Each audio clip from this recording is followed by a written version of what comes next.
Hello, YouTube and other families. I was giggling when I first started because each time we do a video, I'm like, okay, I'm ready to do a video. I'm like, oh yeah, I need to take a breath, do some sounding. It's very important because we are vibration. And most of the things that we watch and listen to are coded in vibration. So this way I'm giving myself and you, the listener, watcher, subscriber, the opportunity to calibrate your own vibration before even listening. Maybe your vibration is, I don't want to hear what she has to say. I don't know. You know what I mean? But everything is controlled ultimately through vibration. This is why numbers and words and symbols and all of that makes so much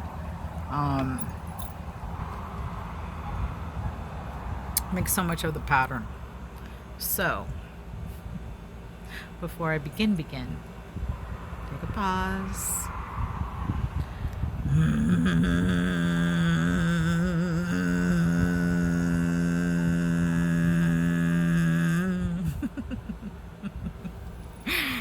You can usually feel the vibration all through your body. That's the part of humming and singing. When you do that, our words, how we think, they all carry a vibration. This is why all the stuff. So speaking of all the stuff, oh my goodness, you guys. Oh, I'm not wearing my tin hat. Okay, side note. I got some aluminum and I make some wacky-dacky tin hats because if you wrap your cell phone in aluminum foil, it will diminish the EMFs or that energy, that Wi-Fi energy. In my craziness and my sensitivity, I feel like I've been hearing and feeling the internet for years and trying to tell people, and they're like, you're crazy, and now it's a deal. So in order to help calm and block out some of those energies, I've been wearing a tin hat here and there just for fun and on purpose. And I was going to wear it on my next video, but I'm outside and I don't want to go get it. Okay. That's part of it. So I'm going to start with like the energetics of the planet. I'm going to move into healing, and I'm also going to talk about the numbers and symbols and everything because so today I just learned as I got home from a really kind of just not awesome day. I went to the doctor. I had to take one of my family members to the doctor, and it just pissed me off. Let me give you a scenario. We're basically outside. We're in a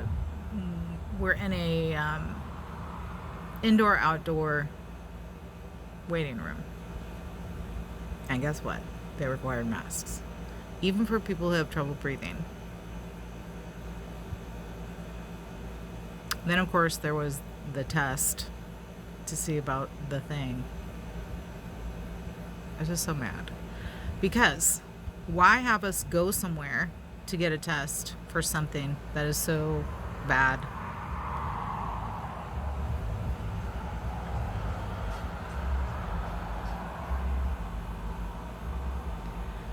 I grew up not trusting the medical system, and at this point in my life, I am so... I feel like it's blatant. I feel like everything is blatant. Okay, so that's going to lead me into it. So here's the spell. You want to hear the spell? It's not just one spell. It's not like we're going to put a spell on the people so they stay asleep. That's not the spell. The spell is spelling, literally words, symbols, numbers. And then we have influence of moral and ethical persuasion. Okay? Now, we talk about things today and they're pretty grim. They're pretty grim. But burning the witches back in the day was literally a moral and gosh darn it, I forgot the other word already. A moral and ethical belief. People believed this. It believed it was okay to do this to people. You go back before that, and you go back to like what we're told. Because who knows? I mean, who knows? Because if slavery and being called African Americans and be given this complete untrue history of my people, I said a few years back to my family, if I'm African, it's because of my European blood, not because of what is considered, dark brown, black, what we've been calling it. I don't want to call it that anymore because it's not. It's part of the programming, straight up. But indigenous people to this country, and if they can spin that story, so much so that even the peoples who are indigenous don't know that they are us and we are them, then is it possible that all the witch burnings and all the stories about the witches may be untrue? Is it possible? It might be possible. It may be possible. All our history is given to us by basically the elites and those who know the true history. And from what I'm learning, the true history is not what has been told to us, is written in history books. As I mentioned before, if you watched any of my other videos, when I was in college and I was doing, and I was right. Let me just say that. And I'm not trying to be like snobby, but my intuition was right, and now, almost 20 years later, I know I'm right. Oh my God, has it been that long? But we were asked to do a report on our heritage, on our ethnic heritage. And I had really thought about it because at that time I hadn't found my biological mom yet. And all I knew was I was adopted. I knew what stories had been told to me, but I didn't really know my brown heritage, or my Portuguese. Like, the things that I knew I didn't really know much about them. Mostly what I knew was Irish, because my adopted family is predominantly Irish. And when I mentioned it to my brown teacher, they were not pleased with me. They told me, you absolutely do know something about your heritage and you should write about it. And I was like, my heritage is adoption. And what did I find out? The indigenous, well, here's the story. I do believe the story because this is handed down through indigenous stories. Okay. Indigenous peoples of the Americas honored adoption wasn't like how we look at it today, because I feel, and I shouldn't, but I think it's also part of my generation, I feel like my adoption is quite similar to how people look at adopting animals. They're included into the family, but they're a separate, it's like we adopted them. Like, we're saving them. My parents literally explained that to me. Like, yeah, we thought we were giving you a better life. When in the original idea of it was, you are one of us. Not that we have given you a better life, not that we have saved you from something else, because that wasn't the root of adoption. Was inclusion. The importance of being part of a community and part of a family and part of a culture. Okay? So, I'm just mentioning that because that was my education system. And I had known back then by studying, I remember reading about the boats, and I was like, this just doesn't make sense. And how come there's no stories from the indigenous people about all the boats arriving with all these people, and these people running away into their tribes like we were told, and the whole deal about the Mohawks being able to stand straight up in the air without any product. Whose hair does that? my hair, other brown people's hair, and just this feeling of the earth, and even other indigenous people looking at me and being like, you look like this type of indigenous. And I'm like, well, how would that even be possible? Because I believed so wholeheartedly what I was being taught. So this is where we are today. That's why I mentioned the whole doctor visit in the first place, because most people who are along for the ride are very smart, educated, and I would say, honest people, trusting people, believe in the good of the whole, as one of my other mothers would say, the good of the whole, my biological mom. So, I mentioned the language spell. Okay, and then we have gender. That's another part of the spell. Not that I'm promoting a genderless, because what I feel that does is also controlling people's identities is that is not part of, that's going against free will.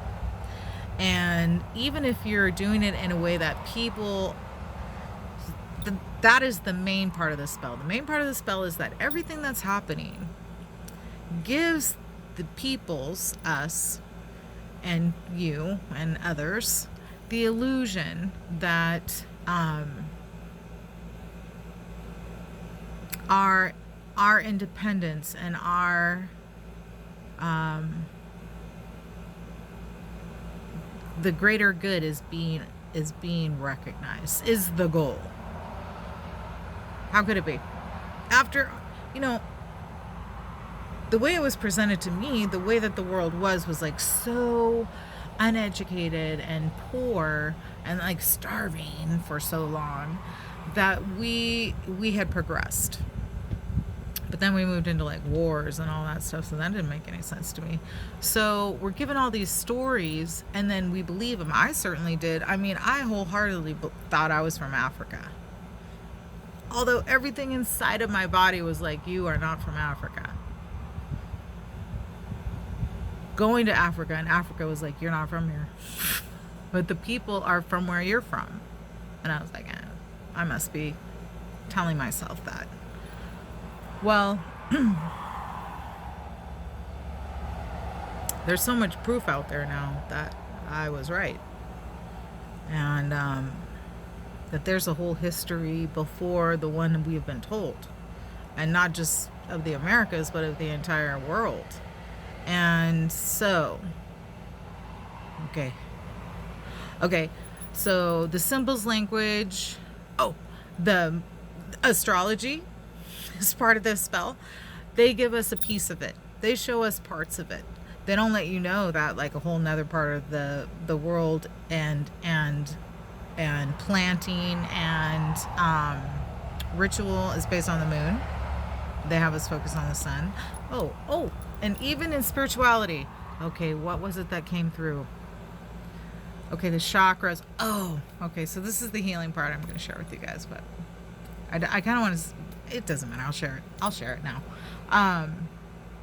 So the chakras, they have us focus, and breathing. So they have us focus on the chakras in the front, and they have us focus on breathing in the front. But if you look at the body, what everything, from what I've noticed, what I've investigated in my expertise in my profession, the feet mirror the body. The body is like the upside down self of the body. So like your mouth is also representation of your bottom side of your body. And then your eyes kind of represent like the eggs, right? And then you keep going, like air can actually travel through your skin and through orifices of your body. So I was thinking about the kidneys look like little lungs. And there is something that is called prana in the Ayurvedic medicine, and it is said that this breathing can heal you. Here's my theory. I think the pranic breathing is basically, so if you're sitting or standing, you basically hold in your stomach and breathe in. I think I've done a video about this before, all excited. And what that does is it forces your air to kind of fill up your backside. We're so focused on the front that I don't think our spine and our organs get as much air as they're supposed to, because we used to breathe through our organs. So it would go like this. Let's use the moo maid as an example. So you hold in your stomach, your kidneys are right about here, and here's your spine. So when you hold in your stomach and you take that breath, it fills up from here, and you can feel it go all the way up to the back of your skull. And then what it does, and then I'll use myself, is come, when you let it out through the front, and then whoop, back up. And then you can go back to your regular breathing. But I practiced this the other day because my back was really hurting and I felt like it needed to pop. But I checked with my body. I did some muscle testing and found it was emotional. So I did both some emotional work, which I can also talk to you guys about. It's heavy, it's a little painful, but it also kind of makes sense. And I think all of us have this. I think this is the beginning of true healing, and then the food and the mental and the emotional and the physical are the next part, because if the breathing is there, it almost like activates the desire for better self-care, because it changes the vibration of your breathing. That just came to me right now. So my back is fine.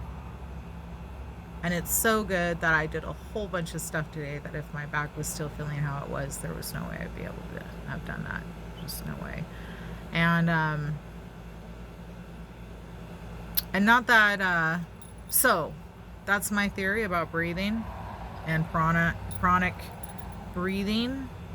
For those of you who may not have a real strong core, and this is why I think also like athletes probably inadvertently breathe that way, because their core is so tight, but we're still taught to breathe through the front of our bodies into our bellies.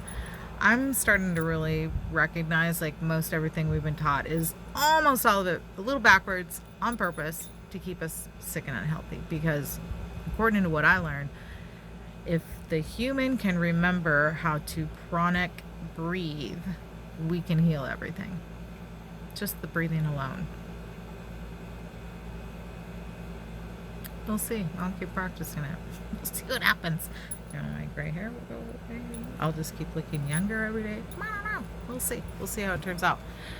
So, I did a video a couple weeks ago about the agenda. So now we're into summer. We just had solstice. Look at the dates. I break them down. 6 is upside down 9.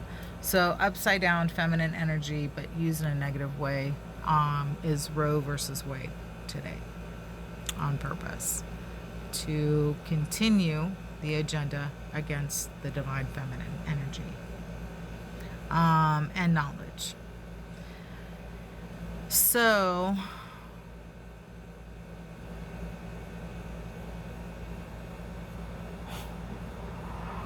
things are not progressing. This should be a huge, if anything, what I noticed is a pattern. Oh, television, another form of programming. And that's a very complex one because it teaches you culture. I had discovered this watching The Fresh Prince of Bel-Air. Interesting, considering what happened fairly recently. But what I noticed was like it was programmed to a certain culture and then a certain way of looking at the culture. And now, actually looking back, it's boule. That's boule. I didn't even think about that. And I even think they talk about it in one of the videos. Good grief. Another part of programming. If you don't know what it is, go look it up.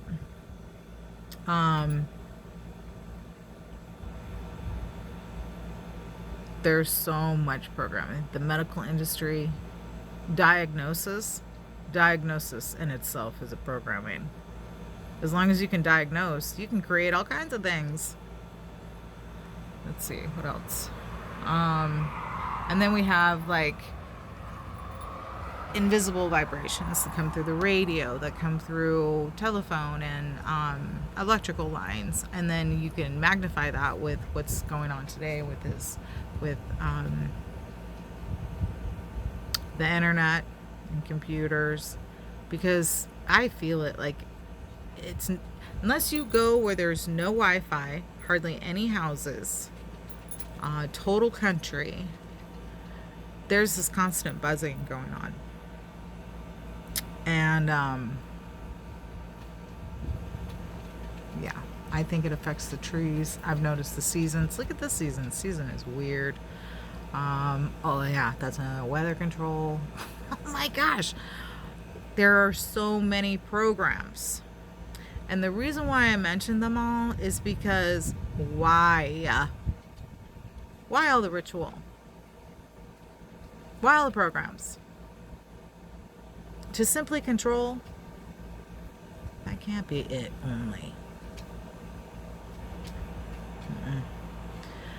And yes, so I'm going to go into like the energetics of what's happening. So the energetics of what's happening is like some brute force against the feminine, mostly in causing distraction. So this is going to sound pretty terrible, but children are a distraction. This is why we were so different about it back in the day. Because, for example, I'm going to use some of the stories in the Bible. These people didn't have children until they were like 30, 40. You know, and then they tell us that we started having children early because we didn't live that long. Is that true? Another thing, is that true? I don't know anymore. I really don't. Because esoterically and spiritually, if you want to learn, you need support in a community, or you need no distractions. This is like all the monk stories, why they go out into the middle of nowhere, because there's no distractions. And so this is also kind of like, I think, a basis to the acceptance of men going off and doing stuff and not having quote unquote responsibility, but it's okay for the women to take it. And the stories are women took on a lot of responsibilities, but we're talking about a time when we didn't have to go to work on a regular basis, right? So the responsibilities were more like part of who we were rather than responsibilities. So this would be like caregiving, right? Because we're mothers. So, or we have periods, or we're close to our sisters or to our own feminine side. And if we weren't, that was still accepted and you were still supported within the community. So in this day and age, the two major distractions are jobs, specifically for men, because if the home is without the male influence, without the nurturing of the male, then you're pretty much guaranteed some type of trauma. And then actually having children. Barefoot and pregnant is the old saying. Many children. Why did they have many children? So they could work the fields and help take care of the families. When before that, people didn't have a bunch of children. We were careful with it because, okay, when it comes to a soul, don't we want the best for that soul coming into this world. Now, because sex is another programming. Because sex is so boundaryless in this day and age, and it's getting more and more boundaryless. It's kind of scary. Like, we're cracking down on people having abortions, but we're doing nothing about rape laws and pedophilia. As a matter of fact, there's people still trying to push that as being okay. And then allowing for parents to give their child. I mean, here we go. Do you not remember, like, 4 years ago when everyone was fighting against the regular VA access for their children at schools? Remember? See how they flipped that script real quickly? And then right after, of course, right after, we're going to attack abortion because we want to strip you of all of your bodily autonomy, which brings me back to the numbers. 5, now I understand the main reason for 5. It represents the body. And if you can do ritual and spell work that harms the body and creates illness, whether it be mental, emotional, or physical, who makes the money there? I mean, there's so many, you know, in the poor community, or in the more unhealed community, it can be alcohol and drugs, and use, because all of these things, alcohol and drugs, were originally medicinal. Remember? Remember? Oh, you guys. Okay, so the energies right now are a force attack against the feminine divine, in many ways, mostly causing divine feminine chaos. So it's like reverse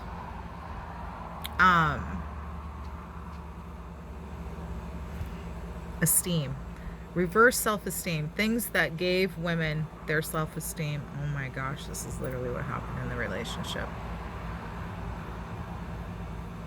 It's so narcissistic.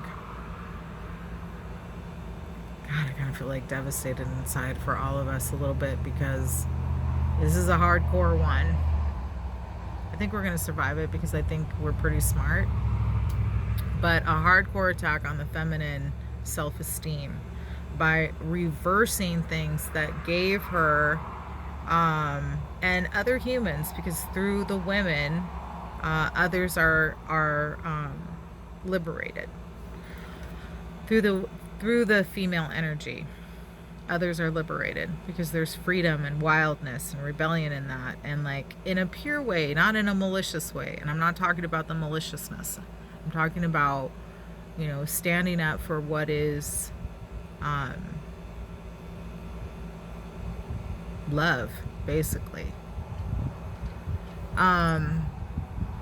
And that exists in a way that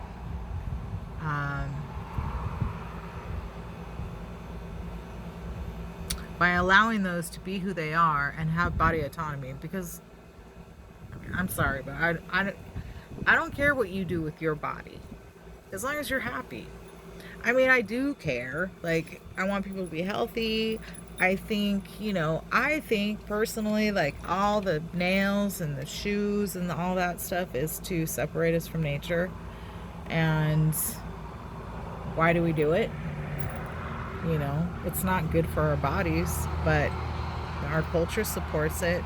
Beauty, the beauty industry, which I think is wonderful, as long as you feel good about it. As long as you truly feel good about it. You know, all that stuff is not great for the environment, but we're not worried about that kind of stuff, like nail polish. I mean, those things have changed, but come on, you know, I did all that stuff, the nails, the hair, all of it, you know, the makeup, all of it. It's fun. It is fun. Okay. It is fun. So You should be able to do what you want with your body, as long as you're not harming, anyone else, and not harming yourself, in the sense of, like, because I do understand that in some forms, my perception of harm might be another person's therapy. Just saying, when it comes to, like, certain things that I don't have to go into. If you're aware, you know what I'm talking about. If not, that's okay. What I'm saying is I'm trying not to judge. I think people should be able to do what they want with their bodies. If you want to get a shmaro, chung, then get one. If you don't, I'm still going to be like, hey, try not to do that, because we don't know what's going on. And we do now, and still people are like, yo, go get it. And then also, and if you want to, you want to tattoo yourself, you want to change your gender, it's your body. And I feel something spiritually, but I understand that each person needs to embrace what their experiences, their choices. And that shouldn't be controlled by anybody outside of us. Period. No laws, and no, like, moral and ethical tyranny. Okay? So that's part of the attack on her self-esteem. The flip side is there are people who, the more and more we're learning about the natural way of healing, the more and more her energy can be embraced. And maybe try a tin hat. I'm not kidding. Okay, so I'm almost out of time. I didn't think I was going to be on this long, but here we are. So before I go, the breathing, and then emotional work. It's so important. Really understanding and allowing that. All right. In her many names, in your many names, in our many names.